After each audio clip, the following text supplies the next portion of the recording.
Ya, ya, Awalnya nggak intensitasnya naik melukai. ya. Mm-mm. Awalnya mungkin nggak melukai Pak Betul. Ponco, awalnya mungkin mukul Ya. aja. Lama-lama dia akan Mm-mm. merasa terangsang kalau ada darahnya. Wah, ini udah nggak bener.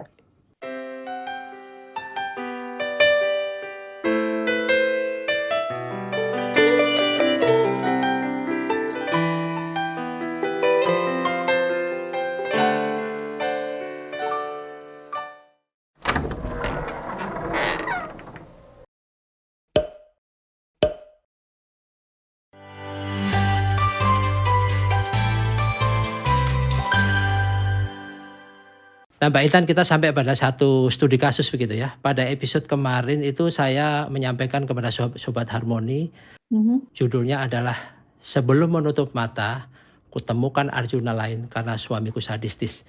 Nah, coba kita akan lihat videonya sebentar lagi. Tetapi yang menjadi perhatian Sobat Harmoni di kasus ini lagi-lagi berbicara tentang pentingnya memahami karakter pasangan Anda. Mengapa demikian? Ini kejadian melibatkan dua sosok suami istri yang punya level pendidikan cukup tinggi. Yang istri namanya Sally, dia profesinya adalah dokter umum. Kemudian suaminya adalah Hari, dia adalah dokter spesialis. Nah, cerita bermula seperti ini, Sobat Harmoni. Suatu ketika Sally berkonsultasi dengan saya karena dia tahu bahwa saya adalah, saat itu dia mendengarkan siaran radio di salah satu stasiun radio begitu. Ketika pada mulanya kami ada roadshow buku tentang ini, Sembuhkan Aku Dari Selingkuh. Nah, Sally berkomunikasi, dia bercerita latar belakang keluarganya begitu.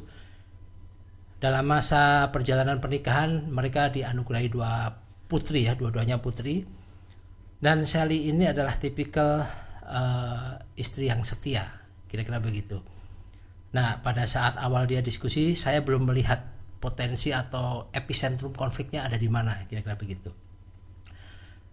Kadang-kadang seminggu sekali atau 2 minggu sekali dia bercerita tentang kerjaannya begitu. Dia sebagai dokter umum melayani, ada praktek di jam-jam tertentu, kemudian juga dia melayani satu puskesmas, kira-kira begitu ya. Sementara sang suami juga profesinya lebih spesifik lagi karena dia dokter spesialis. Nah, dari sisi financial condition tidak ada masalah.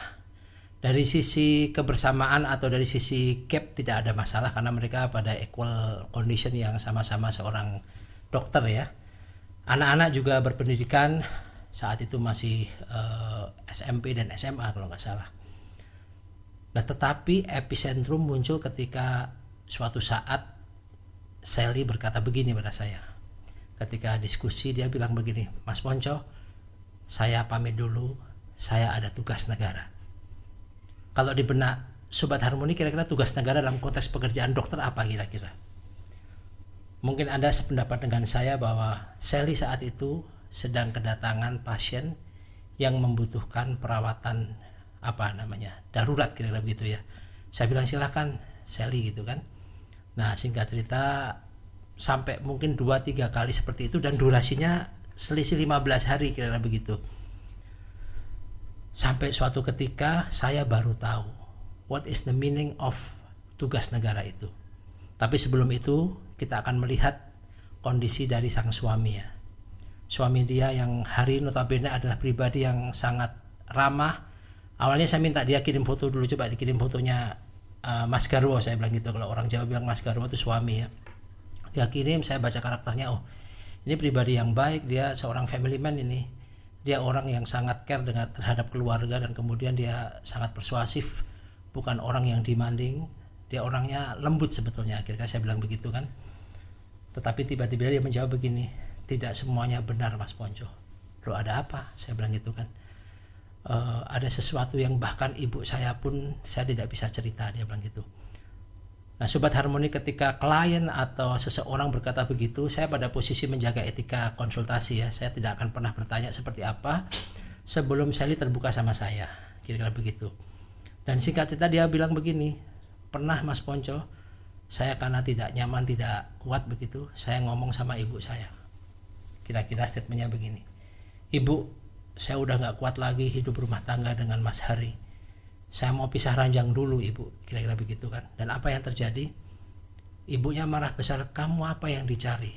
Punya suami sudah baik begitu, sayang sama kamu, sayang sama anak-anak, kondisi ekonomi juga bagus. Apa yang dicari? Pada saat itulah sebetulnya muncul dilematika. Dia bilang begitu sama saya mau terbuka sama ibu, saya takut ini aib suami saya. Aib dalam tanda kutip, dia masih belum menyebutkan praktek apa kira-kira begitu ya. Tapi kalau saya nggak terbuka, ibu tetap melihat bahwa ini kesalahan saya kalau saya sampai pisah ranjang. Sampai pada akhirnya itu terjadi benar, Sobat Harmoni. Sally pisah ranjang dengan Hari dan sempat berjalan 4-5 bulan. Dan apa yang terjadi? Saat itu yang menjadi korban pertama adalah dua anak perempuan. Akhirnya bingung karena tidak ada pendampingan secara lengkap. Meskipun mereka tidak cerai, hanya pisah ranjang saja.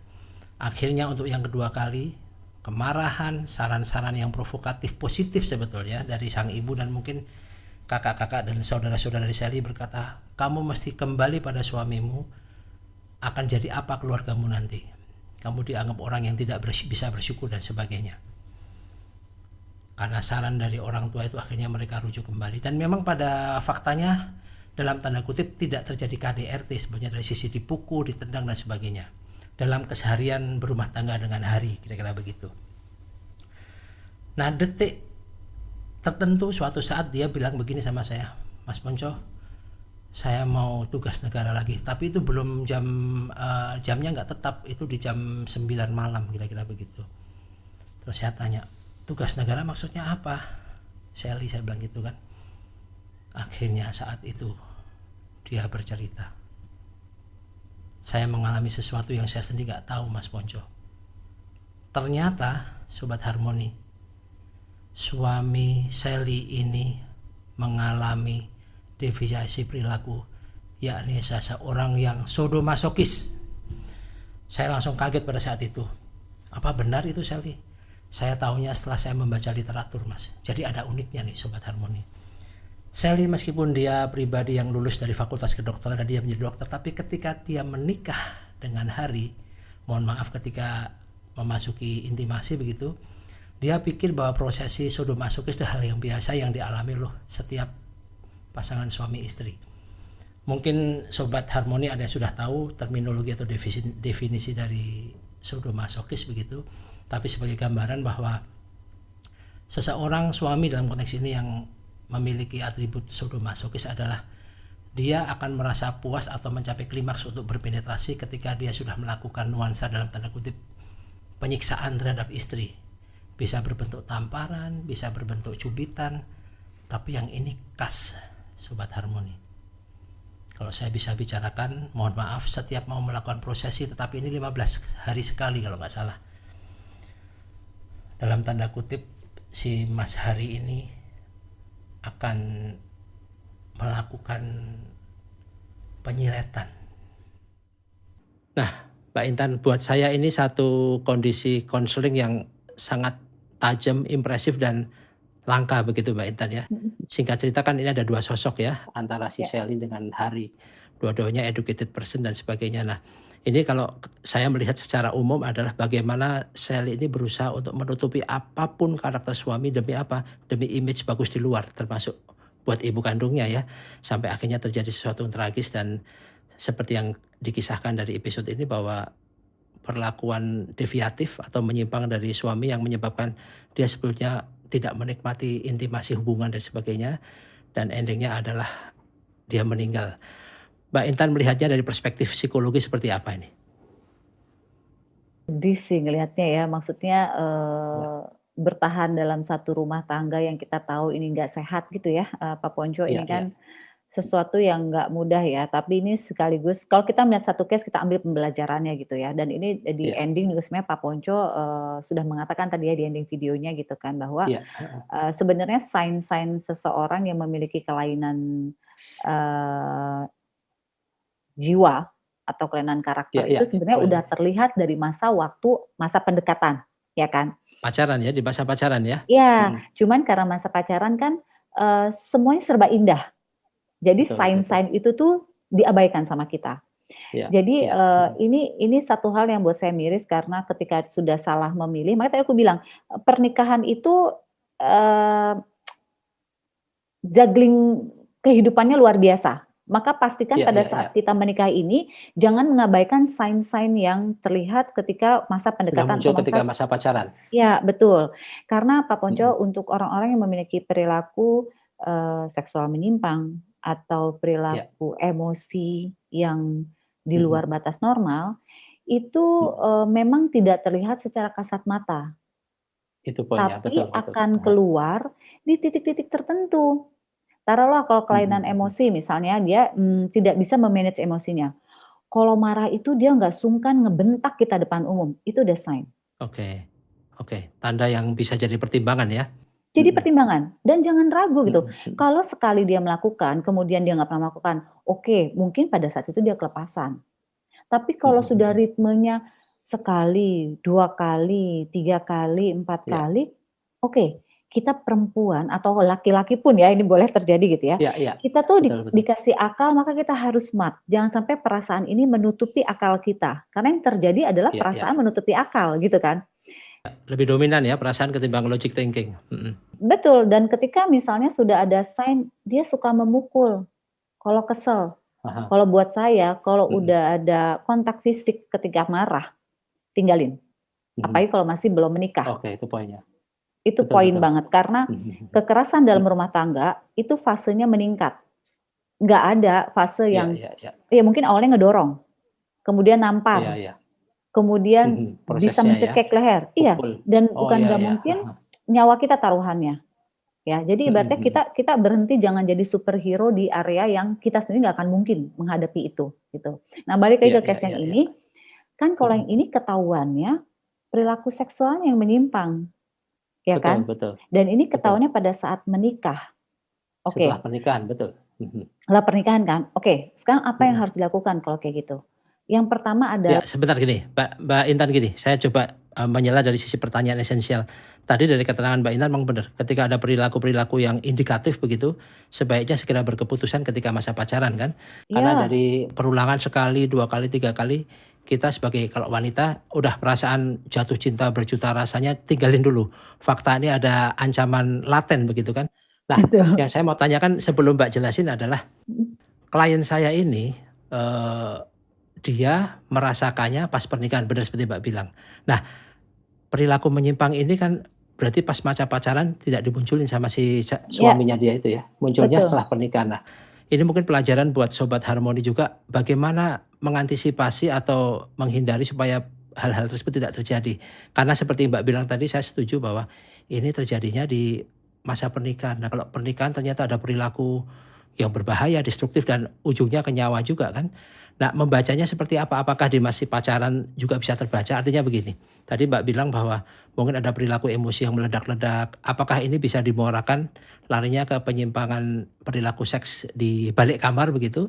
Atau mungkin ada konsideran lain Mbak Intan? Kira-kira seperti apa?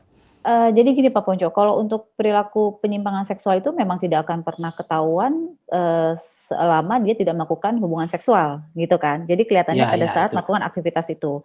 Jadi Betul apakah ada betul. sign-nya? Tentu ini yang aku bilang, tidak ada sign-nya kalau kita berbicara tentang penyimpangan perilaku seksual.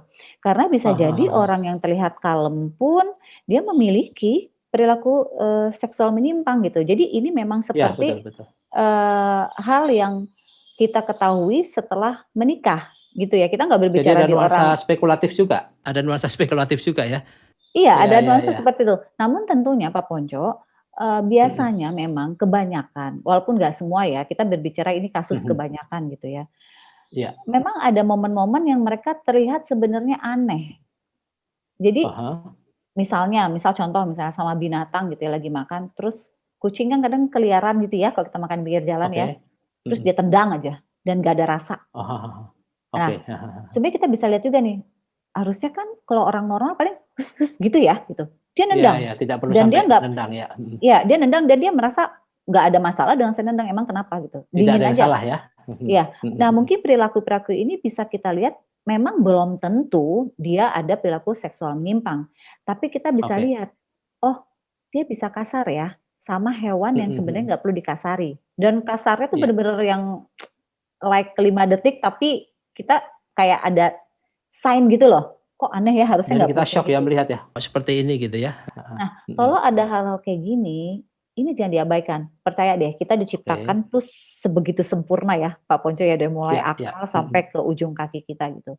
Jadi Ya. Tuhan itu memberikan kok sign alarm-alarm kepada diri kita ketika kita didekati oleh orang yang sebenarnya nggak baik buat kita. Cuman Mhm. terkadang kita yang mematikan alarmnya itu dengan Ya, nama ya, tadi Pak ya, Ponco ya. bilang, cinta sejuta rasa ya Pak Ponco ya. Ya, betul. Jadi kita Betul, betul, mengabaikan betul. sign-sign itu. Jadi kalau misalnya ada Ya, sedikit ya. sign yang dirasa nggak nyaman, mending kita amati Mhm. lagi deh, walaupun mungkin belum langsung Betul, memutuskan betul. ya gitu, tapi kita Betul, amati betul. dan kalau semakin diamati, semakin terlihat, ya mungkin ini saatnya untuk menghentikan langkah gitu. Berarti memang premisnya adalah ada aspek-aspek indikatif di masa pacaran ya, dari beberapa perilaku pasangan kita itu kan. Saya setuju tadi karena saya ada klien juga yang penampilannya kalem, tenang, tetapi ternyata ada sesuatu yang kontraproduktif begitu ya. Ternyata ketika di balik kamar ada yang orang nggak nyangka yang memang yang tahu si istri itu sendiri.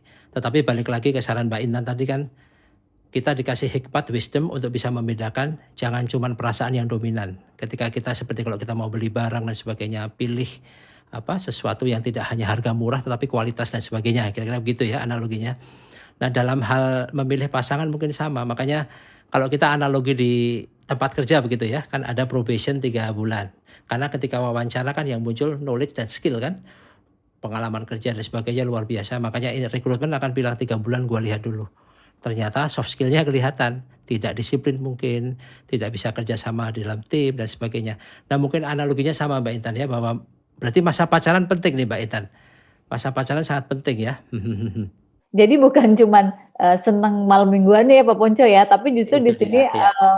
karakter yang harus kita lihat dan bagaimana Iya, pola ya. asuh dari Mhm. keluarganya, bagaimana karakter keluarganya, itu juga sebenarnya Iya. menjadi daya ini kita ya, untuk penilaian lah. Konsideran, pertimbangan ya.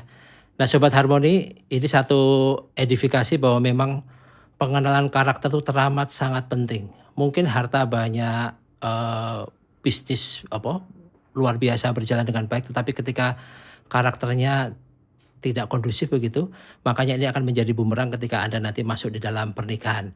Nah, itu sebabnya saya dan Mbak Intan mungkin sependapat bahwa pengenalan karakter itu lebih penting daripada sekedar melihat kemilaunya sifat di luar, kira-kira begitu. Mbak Intan, satu lagi pertanyaan adalah begini, ketika kan kita lihat bahwa, perilaku sadomasokis itu kan macam-macam ya, ada yang mohon maaf ditampar, ada yang dicubit dan sebagainya. Nah, dalam konteks kompromi positif sejauh mana yang kira-kira kalau Mbak Intan sarankan kepada Sobat Harmoni yang saat ini beratribut sebagai istri untuk daya tahannya sampai sejauh mana sih? Apakah kalau buat dia nggak masalah silahkan, tapi kalau mulai menyiksa secara psikis dan sebagainya, saran apa yang kira-kira Mbak Intan bisa sampaikan? Ya, kalau udah jadi suami istri, ini agak sedikit complicated ya, tapi tentu harus diselesaikan karena taruhannya adalah nyawa gitu. Iya, betul. Pertama adalah, kalau pada saat kita sudah mulai merasa ada yang salah nih sama pasangan saya. Kenapa ya dia kok Oke, kalau dalam heeh, berhubungan badan, dia senang banget nyakitin saya, dan saya nggak oke. nyaman. Nah, kata nggak Iya, nyaman iya, itu adalah kata kunci. Karena sejatinya oke. ketika kita berhubungan dengan suami atau dengan istri, harusnya kita merasa nyaman dan menikmati. Maka Menikmati, betul. ketika Mhm. nyaman dan menikmati tidak ada, berarti tekanan. Nah, Iya, iya, ini harus keterpaksaan diomongin ya? Mhm, iya, keterpaksaan dan itu nggak mhm. akan nyaman nggak akan nyaman. Jadi Iya, ketika nanti kita diajak berhubungan suami istri, ini udah stres duluan, iya kan? iya, iya, Maka iya. bukan nikmat yang kita rasakan. Nah, perlu dipahami adalah satu, kita harus terbuka sama suami kita. Karena bisa Iya, jadi, dia tidak mengetahui bahwa dia sebenarnya perilakunya itu menyakiti kita. Nah, oke. Heeh, heeh. kadang-kadang soalnya kan istri itu cuman diem aja gitu, diperlakukan apa aja, ya udahlah nurut gitu kan. Iya, Nah ini enggak, iya, iya. berbicara, karena Mhm, kuncinya adalah speak up, kita harus ngomong, ngomong baik-baik sama iya. suami. Kalau Mhm, ternyata mhm, hilang, maka selesai, mhm. ya kan, suami Oke. tidak tapi kalau Mhm, ternyata suami nggak merasa dan levelnya tuh naik, kata kunci dari orang yang mhm. memiliki perilaku penyimpangan seksual adalah levelnya naik. Semakin Mhm, melihat mhm. pasangannya tersakiti, maka si pria ini akan merasakan gairah yang Semakin paling tinggi. terpuaskan ya? Ya, Oke, mhm, nah kalau udah iya. gini, kita sudah pasti berbicara sama orang yang memiliki kelainan secara jiwa. Bukan orang gila ya, ini beda loh, ya kan? Iya, iya, iya. Gangguan kejiwaan tapi dari sisi perilaku di Betul, kamar begitu ya? Mhm, betul. mhm. Nah, ini sudah nggak bisa pasangannya yang menangani. Maka kita sebagai Oke. pasangan adalah pertama mensupport pasangan kita untuk mau konsultasi kepada ahlinya. Karena orang-orang yang Oke. punya kelainan secara perilaku seksual ini, dia nggak akan Ya. bisa menghentikan perilakunya kalau tidak ada bantuan dari ahlinya. Apalagi yang levelnya udah pada Ya. tinggi-tinggi nih, ya kan? Iya, iya, iya. Kemudian yang ketiga adalah mendorong suami kita atau pasangan kita agar dia bisa positif, bisa kembali normal, walaupun ini butuh waktu, Oke. butuh effort. Betul, waktu. Nah, Oke. kalau ini bisa dilakukan dan pasangan mau, maka support. Karena banyak juga orang yang bisa menurunkan levelnya, kemudian harmonis lagi ada. Tapi Ya, akan ya. menjadi kendala kalau misalnya pasangan kita nggak mau konsultasi, tidak merasa Oke. salah, tapi kita sebagai pasangan mendapatkan perilaku tidak menyenangkan saat berhubungan seksual, levelnya naik. Ya, ya. Awalnya nggak Intensitasnya naik melukai. ya. Awalnya mungkin nggak melukai Pak Betul. Ponco, awalnya mungkin mukul Ya. aja. Lama-lama dia akan merasa terangsang kalau ada darahnya. Wah, ini udah nggak bener. Iya, Pilihannya iya, ada di iya. kita. Mencoba menyelamatkan pasangan kita. Namun kalau pasangan kita nggak mau, maka kita harus opsi kedua, mau nggak mau, yaitu adalah kita menyelamatkan diri kita dan anak-anak kita. Kalau sudah ada anak-anak ya, betul. Maka disinilah saatnya kita seorang istri harus mengesampingkan perasaan. Wah, saya kan udah tahunan, saya nggak enak. Tapi pertanyaan saya, bagaimana kata orang nanti ya? Betul, tapi pertanyaan saya simpel. Apakah kamu bisa menjamin nyawa kamu akan baik-baik saja? Karena kan itu terus naik, itu poinnya. Jadi ketika kita ingin menyelamatkan pasangan kita nggak mau, namun kepada kita semakin terasa tersiksa, maka ini saatnya untuk berkata, stop, saatnya saya berhenti. Karena untuk orang-orang yang ada secara jiwanya terganggu, itu terkadang pada saat keluar rasa perilaku yang tadi itu ya, keluar itu, dia pun si orang ini tidak bisa mengontrol. Lepas kontrol ya, karena memang itu blend in dalam kejiwaannya begitu ya? Betul. Nah ini makanya kita berhenti untuk menjadi superhero pada saat kita tahu kita nggak bisa menyelamatkan nih orang. Maka yang harus saya selamatkan adalah diri saya dan anak-anak. Kalau masih ada anak-anak ya, kalau udah ada anak-anak. Betul. Nah, ini yang harus dipahami. Jadi buat teman-teman di luar sana yang mungkin kondisinya sama seperti ini, coba ngobrol sama pasangannya, kemudian bawa ke ahlinya. Tapi kalau kondisinya sudah sampai di area bahwa saya sampai berdarah-darah loh, saya sampai ini saat untuk berkata, oke, enough. Gitu. Jadi kita udah harus ada kata itu. Berarti summarizing-nya adalah 3 alternatif kalau saya lihat tadi ya. Pertama adalah seperti kalau dalam konteks perselingkuhan, pasangan harus mendampingi suami atau istri yang lagi mau sembuh dari selingkuh kan. Nah ini proses bisa meniscayakan sembuh atau enggak gitu kan. Kalau misalkan dia berubah, intensi berkurang dan ini butuh ahlinya, psikiater mungkin atau psikolog dan sebagainya. Nah ini plan A-nya begitu, atau kondisi B-nya adalah ketika sudah disampaikan tetapi si suami berusaha semaksimal mungkin tapi dia tidak berdaya dan akhirnya kan tetap tidak ada perubahan. Nah poin yang ketiga tadi saya lihat adalah bagaimana supaya istri bisa lebih rasional begitu, tidak melihat bahwa rumah tangga saya udah belasan tahun, nanti apa kata orang kalau saya pisah sama pasangan. Ini sebetulnya seperti yang saya sarankan kepada Dr. Sally itu Mbak Intan. Tapi memang ada pertimbangan lain, mungkin faktor dia sangat memegang image keutuhan rumah tangga, kemudian dia sangat menjaga kehormatan suami dan sebagainya. Lagi-lagi ini balik ke kodratnya, kalau kita bilang kodrat perempuan dan laki-laki kan beda nih Mbak. Laki-laki lebih logic thinking, perempuan lebih perasaan yang dominan. Tetapi itu tidak selamanya harus berlaku. Ketika ada sesuatu yang membahayakan, memang should be think logically ya. Karena kalau enggak risiko nyawa, kemudian juga anak-anak dan sebagainya. Nah ini menarik nih Mbak Intan. Akhirnya kita sampai pada satu kesimpulan bahwa yang bisa menyembuhkan diri kita sendiri adalah sebenarnya bukan diri kita, tetapi poinnya adalah keterbukaan tadi, komunikasi, kemudian melibatkan Tuhan. Karena berkali-kali ketika saya memberikan saran, jangan pakai kekuatan sendiri, jangan pakai pikiran sendiri. Nanti hasilnya adalah satu kekecewaan. Kok suami gua nggak berubah-berubah ya, kalau gitu mending mati aja deh. Doanya malah nggak bagus kan. Tetapi siapa tahu ada perubahan di balik doa yang kuat, ibadah yang kuat, sholat yang kuat. Tuhan nanti bisa menjamah, mengubah hati si pasangan. Kira-kira gitu ya Mbak Intan ya.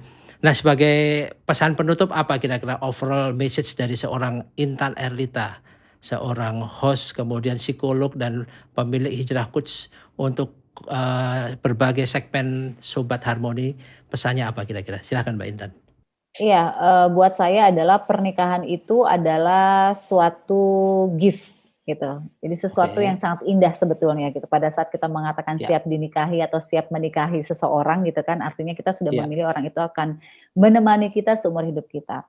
Dan tentunya dalam betul. perjalanan ini tidak mudah, dalam perjalanannya pasti ada aja seperti roller coaster life ya, naik turun ya. Ya, Cuman fluktuatif ya. benar, cuman saran saya satu, pada saat roller coaster itu menuju arah bawah gitu kan, pada saat kita merasa Mm-mm, bahwa pasangan kita ini tidak sempurna, maka yang harus mm-mm. dilakukan adalah tetap mengingat apa kebaikan dia, tetap mengingat apa yang membuat kita Oke. cinta sama dia dan akhirnya memutuskan mau Ya, ya, menikahi dia atau memilih dia. Dan yang ya, paling terpenting adalah jangan pernah buka celah pada saat kita merasa ada kekurangan dari pasangan kita, kita bercerita dengan lawan jenis. Percayalah, ya, celah ya, itu ya, dibuka, itulah awal pertama ya. kalinya kalian akan merasa nyaman dengan lawan jenis selain pasangan kita. Iya, iya, iya, betul. Ini kiat untuk memagari diri dari perselingkuhan sebetulnya ya.